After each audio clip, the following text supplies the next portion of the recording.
नमस्कार। जो हमने पिछला एक टॉपिक पढ़ा था, उस टॉपिक का नाम था कि फल और सब्जियों में पाए जाने वाले पोषक तत्व। आज जो हमारा एक टॉपिक है उसका नाम है फूलों के प्रकार। आपने नाम तो सुने होंगे, लेकिन आपको पता नहीं होता है कि वो किस प्रकार का फूल है और किस प्रकार का नहीं। फूलों के प्रकार पढ़ने से पहले हमको फूलों के 3 संरचनाएं यानी कुछ संरचनाएं आपको याद होनी अनिवार्य है। कि भाई कौन कौन सी संरचनाएं याद होनी अनिवार्य है? कि भाई एक फूल है जिस पर मादा भाग भी है, ठीक है, और एक साइड क्या है, नर भाग। यानी एक फूल पर नर भाग का होना व मादा भाग का भी होना, यानी और नर और मादा एक ही हो, एक ही जगह हो, तो आप उसे क्या बोलते हो? द्विलिंगी बोलते हो, द्विलिंगी बोलते हो या उभयलिंगी बोल देते हो। द्विलिंगी या उभयलिंगी आप क्या करते हो? बोलते हो, ठीक है। अब बात करते हैं कि भाई एक फूल है जिसमें केवल, ठीक है, जिसमें केवल नर भाग भी हो, तो भी उसे क्या बोलते हो? कि भाई एक ही लिंग है, तो क्या है? एक ही लिंग, ठीक है, ये ध्यान रखना। और केवल मादा भाग होता तो उसे आप क्या बोलते हो? एक लिंग। क्या बोलते हो? एक लिंग बोलते हो उसे, एक लिंग। कि भाई नर और मादा भाग एक ही पौधे पर या एक ही फूल पर होते हो, तो आप उसे क्या बोलते हो? द्विलिंगी बोलते हो या उभयलिंगी बोलते हो। और नर भाग का ही होना एक लिंग और मादा भाग का ही होना क्या? पुंकेसरों की बात कर रहा हूं मैं, ध्यान रखना, तो एक लिंगी हो गया। तो हम सबसे पहले लेते हैं मोनोसिस। क्या लेते हैं? मोनोसिस। क्या लेते हैं? मोनोसिस। जो पहला है, यहाँ से एक ध्यान रखना आप, मोनो का मतलब होता है एक ही और डायो का मतलब है दो। तो मोनो का मतलब एक ही पौधे से। मोनो का मतलब क्या है? एक ही पौधे से है, जिस पर क्या होता है? मादा भाग भी होता है और नर भाग भी होता है। यह आपको ध्यान रखना कि भाई एक ही पौधे पर मादा भाग का ही होना और नर भाग का ही होना क्या कहलाता है? मोनोसियस कहलाता है, ठीक है। ये आपको ध्यान में रखना। कैसे? नर प्लस मादा एक ही पौधे पर, तो वो क्या कहलाता है? मोनोसिस कहलाता है। या आप बोलते हो द्विलिंगाश्रय, द्विलिंगाश्रय या उभयलिंगाश्रय या उभयलिंगाश्रय। ये ध्यान में रखना कि भाई मोनोसिस का मतलब क्या है? कि भाई यहाँ से देखो, द्विलिंगाश्रय का मतलब ये नहीं है कि भाई दो पौधे। मोनोसिस, मोनो का मतलब एक ही पौधा, द्विलिंगाश्रय का मतलब क्या? तो दो लिंग। कहाँ पर? एक ही पौधे पर। द्विलिंगाश्रय दो लिंग एक ही पौधे पर होते हैं, तो उसे आप क्या कहते हो? मोनोसिस कहते हो। यानी नर प्लस मादा यानी एक ही पौधे पर होते हैं, उसे आप क्या कहेंगे? मोनोसिस, ठीक है। अब दूसरी बात करते हैं डायोसिस। डायोसिस, डायो का मतलब क्या है? दो, यानी दो पौधे से है, एक पौधा और ये दूसरा। एक पौधे पर केवल क्या है? नर भाग है और एक केवल वो क्या है? मादा भाग, ठीक है। एक में केवल क्या है? नर भाग ही है और एक में केवल क्या है? मादा भाग ही। अगर आपको इस मोनोसिस के उदाहरण पूछ ले तो ध्यान रखना कि भाई मोनोसिस के उदाहरण क्या है? आंवला,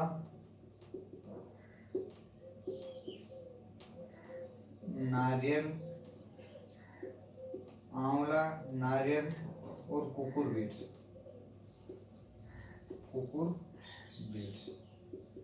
ये ध्यान में रखना कि भाई मोनोसिस के उदाहरण क्या? आंवला है, नारियल है और कुकुरबिट्स है। ये आपको ध्यान में रखना है।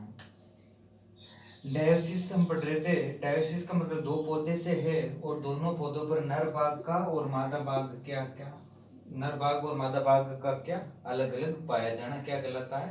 डायोसिस कहलाता है। ठीक है, तो ऐसे लिख सकते हो नर प्लस मादा अलग अलग पौधे पर पाए जाते हैं, तो उसे क्या कहते हैं, डायोसिस कहते हैं। तो अब डायोसिस के अगर आपको उदाहरण पूछ ले तो आपको देना है खजूर। खजूर किसका उदाहरण है, डायोसिस का है। पपीता, ठीक है। सब्जी में अगर बात कर लेते हैं तो परवल, टिंडोरी और पालक, और क्या है, पालक। ये किसके उदाहरण है, डायोसिस के उदाहरण है। यानी हमने बात की थी मोनोसिस और डायोसिस की। मोनोसिस का मतलब क्या है, मोनो का मतलब एक ही पौधे से, यानी एक ही पौधे पर क्या होना, जिसे आप द्विलिंगाश्रय बोलते हैं, दोनों लिंग एक ही पौधे पर, तो वो क्या हो गया, मोनोसिस हो गया। तो जैसे आंवला, नारियल और कुकुरबिटेस के उदाहरण है। कुकुरबिटेस यानी कुकुरबिटेसी कुल के जितने भी फल और सब्जियां वो इसके अंतर्गत आते हैं। डायोसिस का यानी दो पौधे से है, अलग अलग पौधों पर नर भाग और मादा भाग का पाया जाना क्या कहलाता है, डायोसिस। उदाहरण क्या है, खजूर, पपीता, परवल, टिंडोरी और पालक। ठीक है, ये आपको ध्यान में रखना है। अब हम बात करते हैं एंड्रोडायोसिस। अगली जो बात करते हैं वो क्या करते हैं, एंड्रोडायोसिस, एंड्रोमोनोसिस, सॉरी। ये दो हो गए, आपको ध्यान में रखना और साथ साथ में नोट करते रहे, जिससे आपको याद करने में और भी आसानी हो। ठीक है, अब बात करते हैं तीसरी,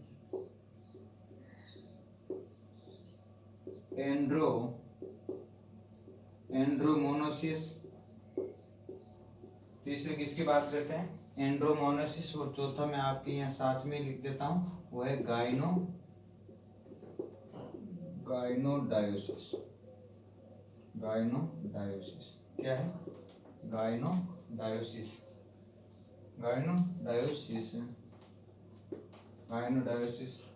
और यहाँ क्या है, एंड्रोमोनोसिस।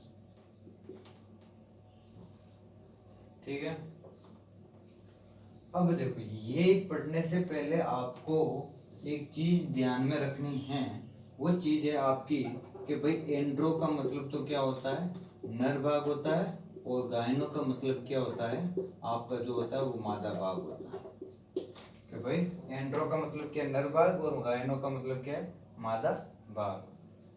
तो यहाँ देखो पीछे क्या आ रहा है, मोनोसिस। और मोनोसिस हमने पढ़ा था, मोनोसिस आ रहा, मोनोसिस में हमने पढ़ा था कि भाई एक ही पौधे से, तो हमने लो एक ही पौधे से ले लिया भाई, एक पौधा जिसमें हमने क्या कर दिया था, नर भाग भी सेट कर लिया, और एक साइड क्या कर लिया, मादा भाग भी सेट कर लिया। ये नर और मादा एक ही पौधे पर, ये तो हो गया मोनोसिस। एंड्रो का मतलब क्या होता है, नर। यानी अगर मैं नर पुंकेसर की जगह रखूंगा तो फूल में किसी भी प्रकार का परिवर्तन नहीं होगा। अगर मैं नर की जगह रखूंगा तो इस फूल पर या इस पौधे पर किसी प्रकार का क्या नहीं होगा, परिवर्तन नहीं होगा। तो मैं क्या करता हूँ, इस जो नर को क्या, इस मादे भाग पे क्या करता हूँ, सेट करता हूँ कि भाई यहाँ कर दिया, नर भाग सेट कर दिया। तो ये दो लिंग हो गई, तो क्या हो गया, द्विलिंगी प्लस मादा फूल एक ही पौधे पर। द्विलिंगी प्लस मादा एक ही, यानी फूल, द्विलिंगी प्लस मादा फूल एक ही पौधे पर,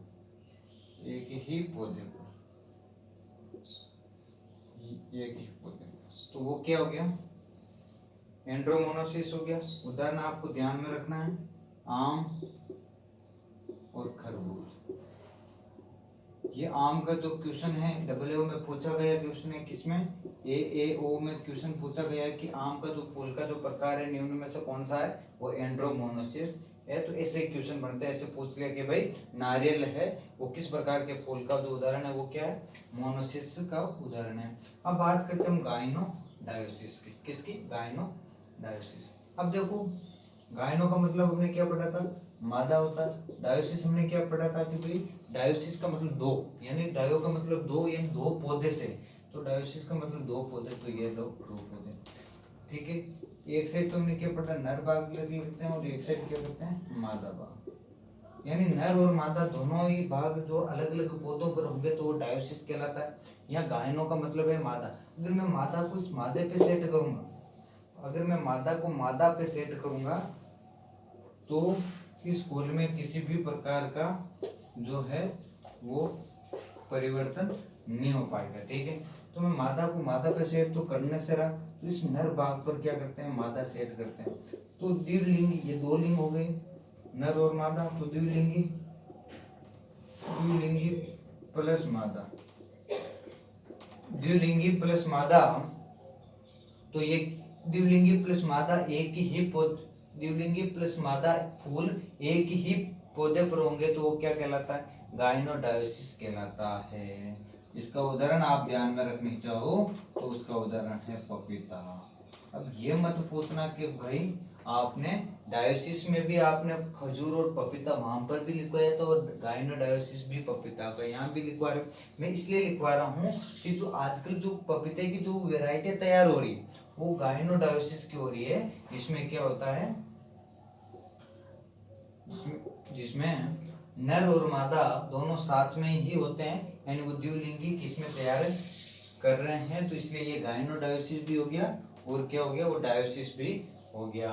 ठीक है, ये आपको ध्यान में रखना है। आपको ये चार चीजें ध्यान में रखनी है। अगर ऐसे आपको याद होती है तो ठीक है, वरना मैं एक छोटी सी ट्रिक बताता हूँ आपको। उस ट्रिक से अगर आप याद करते हो तो उस ट्रिक से भी कर सकते हो। वो ट्रिक है ऐसी कि भाई मैं यहाँ लिख रहा हूँ एंड्रोमोनोसिस, एंड्रोमोनोसिस, एंड्रोमोनोसिस हो गया, गाइनोमोनोसिस, एंड्रोमोनोसिस, गाइनोमोनोसिस, तीसरा एंड्रोडायोसिस, एंड्रोडायोसिस, और चौथा हो गया गाइनोडायोसिस, गाइनोडायोसिस। ये आपको ध्यान में रखना है। ठीक है, अब देखो अगर ऐसे चारों के नाम लिख लिए, एंड्रोमोनोसिस, गाइनोमोनोसिस, एंड्रोडायोसिस और गाइनोडायोसिस। ऐसे याद करते हो तो आपको तीन चीजें ध्यान रखनी है। पहली, एंड्रो का मतलब तो क्या होता है, नर। गायनो का मतलब क्या होता है, मादा। ठीक है, अब देखो एंड्रोमोनोसिस, मोनोसिस क्या बोल रहा था, हमें पता कि भाई एक ही पौधे पर नर भाग और मादा भाग होते हैं। तो एक ही पौधा, ये हो गया एक ही पौधा, इसमें मादा भाग भी हो गया और नर भाग भी हो गया। अब ये क्या कह रहा है, एंड्रो। अगर एंड्रो यानी नर को मैं नर की जगह सेट करूंगा अगर, तो इस फूल में किसी भी प्रकार का परिवर्तन नहीं होगा। तो यह क्या करेंगे, हम मादा पे सेट करेंगे, किसको, नर को। तो क्या हो गया, नर प्लस द्विलिंगी फूल एक ही पौधे पर होंगे तो वो क्या होंगे, एंड्रोमोनोसिस होगा। अब देखो दूसरा, गाइनोमोनोसिस। मोनोसिस क्या कहता है कि एक ही पौधे पर नर और मादा। चलो ये गया नर और मादा। ठीक है, गायनो का मतलब क्या है, मादा। अगर मादा को इस मादे पे सेट करूंगा तो कुछ परिवर्तित होगा, नहीं होगा। तो इस यहाँ क्या करेंगे, इस नर की जगह क्या करेंगे, मादा सेट करेंगे। तो यहाँ क्या हो गया, द्विलिंगी प्लस मादा। तो गायनोमोनोसिस क्या है, द्विलिंगी प्लस मादा, ये हो गया। तो तीसरा है एंड्रोडायोसिस। डायोसिस में हमने क्या पढ़ा था कि दो पौधे अलग अलग हो गए, ये एक पौधा हो गया, एक पे मादा कर लेते हैं और एक पे क्या है, नर है, मान लिया। ठीक है, एंड्रो का मतलब क्या है, नर। अगर नर को नर की जगह सेट करूंगा तो किसी भी प्रकार का परिवर्तन नहीं होगा फूल में। तो इस मादा की जगह हम क्या करेंगे, नर सेट करते हैं। तो क्या हो गया, नर प्लस द्विलिंगी, नर प्लस द्विलिंगी।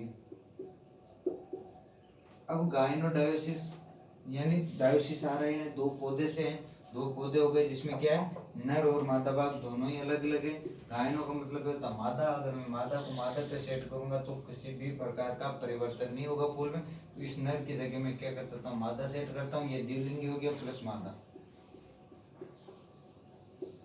द्विलिंगी प्लस मादा, ये आपको ध्यान में रखना है। ठीक है, एक क्वेश्चन पूछा जाता है कि भाई पपीता और खजूर में जो बाग लगाते हैं तो नर मादा अनुपात क्या होता है, किसमें। ये क्वेश्चन पूछा जाता है, नोट बना के लिख लेना, पपीता व खजूर में पपीता और खजूर में नर जो और मादा जो अनुपात होता है वो कितना होता है, वो 1:10 होता है। ये चीज ध्यान में रखना कि भाई पपीता और खजूर में नर नर और मादा का जो अनुपात होता है वो कितना होता है, वो 1:10 होता है। अब इसमें क्या होता है, जैसे पपीता का बाग लगा रहे हो तो हर एक तीसरी लाइन में जो क्या होगा, पंक्ति में मादा पुंकेसर ये नर पौधा लगाया जाएगा। हर तीसरी लाइन में क्या होता है, नर पौधा लगाया जाता है। तो इस प्रकार आपको क्या करना है, ये कॉपी में लिख लेना है और आपको याद करने हैं। और ये छोटा सा टॉपिक है जिसमें से आपके जेट में, डब्ल्यू में, आईसीआर में, बीएचयू में क्वेश्चन पूछे जाते हैं। तो आपको क्या करने हैं, ये याद करने हैं।